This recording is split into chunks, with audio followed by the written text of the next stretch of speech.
Alright everybody, this is my official trial start of Hollow Knight series. Hopefully you guys enjoy this, and remember to like and subscribe because I am really feeling off on how to start this. But I'm just going to quickly go over some hidden stuff here in the start, and then show you the main point of the video, of course. These are little Geo ore, and what you do with these is I'd recommend looking up and then smacking.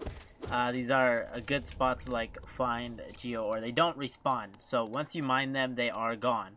That's it. You will not see that geo ore deposit again. But these little doors here to the right side are 1 smack. These bugs are 2 smack with starting damage. And besides that, you can just jump over these holes. There's nothing wrong with them, but you can just jump them, jump smack if you wanted to. And you can go through. And there is a few of these, and these type of little bugs are small fry and small fry. They respawn every time you leave the map and go to a new map, or leave the game and come back. And if you jump up right here, we kind of clip into the background. As you can see, we get covered up, and anytime you get covered up and you can still go up, see, I can't do it. I can go up a bit, but that's because it's in the same pathway. See here, I can't do it even though I kind of go through the back. If your character fully goes away, there is most likely something there. And don't be fooled by stuff like this. See how it does the stuff like, oh, you gotta do a quick jump because the floor is breaking. No. But if you see the roof shaking like that, you should probably move because the spike will come down and stab you in the head. You guys could read those once you're actually playing because this game is still free on PlayStation Plus. It barely came out in the beginning of this month. You come to this left side, you come through, you smack these bugs. Oh, I ended up collecting all of that. Okay, I was expecting not to be able to get all of that geo. You come to the top part of this, you fall a bit, you're perfectly fine. There is no fall damage in this game. You could fall 10 billion feet and be fine. And you could also trick shot bugs with the spikes that are meant for you. And this is called lifeblood. This big old sack of stuff here, you break it, and there's 2 little buggers that come out, and you break them, and then your screen gets a blue tint. This blue tint is very beneficial because it does absolutely nothing besides look pretty, but it also tells you that you suddenly got 2 extra masks, and masks are these little left things in the corner. And kind of like in games like Mario and such, they are little health pieces right there in that left top corner. Same thing, these masks are your health. And if you saw what I did here, it's very hard to do. Most of the time you will end up having to go all the way back around. But if you go right on that little ledge right there and you just stick to the left side and have your joystick going left, you will fall in here and grab that. Normally I would have to go around also. That's my first time ever making it through there like that. And I would also have gotten stabbed on each platform and in between each jump if you are too slow. And if you notice, if you go through, there's this gap down here, pitch black. But like I said, if there is no wall that you can actually see blocking it, you can most likely go there. And if a wall looks breakable, you can probably break it. So these I'm going to hit here to the left. Try not to get too much of the geo down there. Geo is the currency. As you see, I got 92. It is right underneath your mask. And if you're wondering what the little semi-flashing circle orb is that's filled with white stuff, that is soul that's filled in it, and that's used to charge your health. If you hold circle on the PlayStation, you will end up using some of that to heal your health. It did nothing for me because I already have full health plus extra, so it wouldn't do anything. And that does not regen blue health. And the way you do these here, if you can attack upwards, if you can attack left, if you can attack right, then of course by logic you can attack down, at least in most games. Well, this one specifically, you see, you could hit normal floor and still bounce. You could hit some monsters like that and bounce on their head. You could bounce on spikes, so you will not take damage. And don't think you can just step on the spikes, take a health, and keep going and hopping across spikes. You will actually get reset to right before you did the jump and still have your health missing.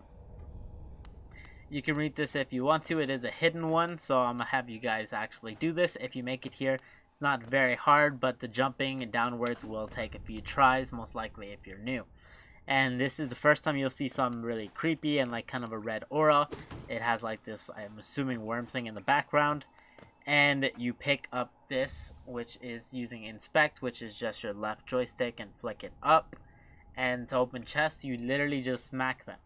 And to equip any type of charm, you need to go to a bench, as you can see on here. And the only way to get to a bench from the starting area is, whoop, you fell down, you're here in the other area we just mentioned before. So you see how that's connected. There is those like consistencies in maps and like hidden things that Team Cherry really likes to do in games like this, and I really enjoy them because it adds like a hidden depth, you know. And of course, all the little spikes you triggered, all the monsters you killed, they're already dead because this is still one map. And you're like, well, see, look, you could just go down after the bridge and you're right here as well. So in case you missed the ore stone, like I said, then you could go down, don't have to worry about any spikes. The longer you hold the jump button, the higher you jump. The smaller you hold the jump button, the lower your jumps. You could read those as well, and then you're stuck here at this ginormous wall. By the way, guys, if you actually wanted to just know how to get the charm, well, then you could go ahead and leave the video, but I recommend you just keep watching because I'm gonna also demonstrate the charm and talk about it real quick, because this charm, it used to be very bad, and I'm gonna explain why. It says Dirtmouth is not gonna let me use it immediately. This guy's called Elderbug. If anybody was wondering, you could talk to him. It says up to interact. Use the little rectangle button, the touchpad, I guess, on the PlayStation, and then you can go to it. It says embodies the fury and heroism that comes upon those who are about to die. When close to death, the bearer's strength will increase. What this means, and it has two charms notches, and I'm gonna explain that real quick because I didn't right now, I just noticed. There's 3 notches, as you can see here, and there's another one of these. So not all of them cost 2. As you can see, the cost is right above the charm underneath the name, and depending on the power of the charm, generally the cost is a bit higher. So you can interact with this. You will see it says coming soon. No shop is open right now because you haven't met anybody, you haven't done anything.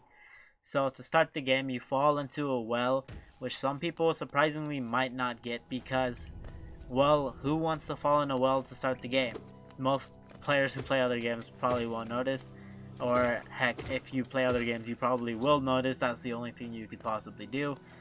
And so you want to kill some people, you get some geo. There's this guy down here who I just fell head first into, and I lost my health, but they all drop geo. Each enemy drops a different amount of geo depending on how strong they are. This is just like kind of a beginner thing, but it's mainly for the Fury charm of the Fallen. So you're gonna go right here, you're gonna get smacked, and you're like, why would you get smacked? It's because now I can go Super Saiyan God, and I have this aura just pulsing through me. But whenever you're on your last health, you also have the little black aura of death around your last health mask, and then you have like little black bubbles around you because your soul is literally dying and about to burst out of your body. And that's also where you get your power from. These little guys, if you have noticed so far, take 2 hits, but if I go and I smack him, it is now 1 hit. I smack that guy, he has the same amount of health as the other one.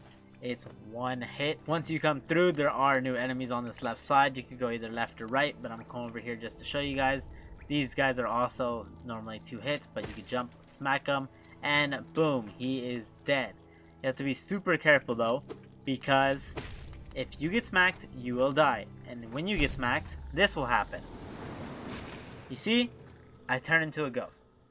And when you are a ghost, your little thing in the top left, your little vessel, your little glass there, it'll break. And you can't do nothing with that until you go back and get your little soul ghost.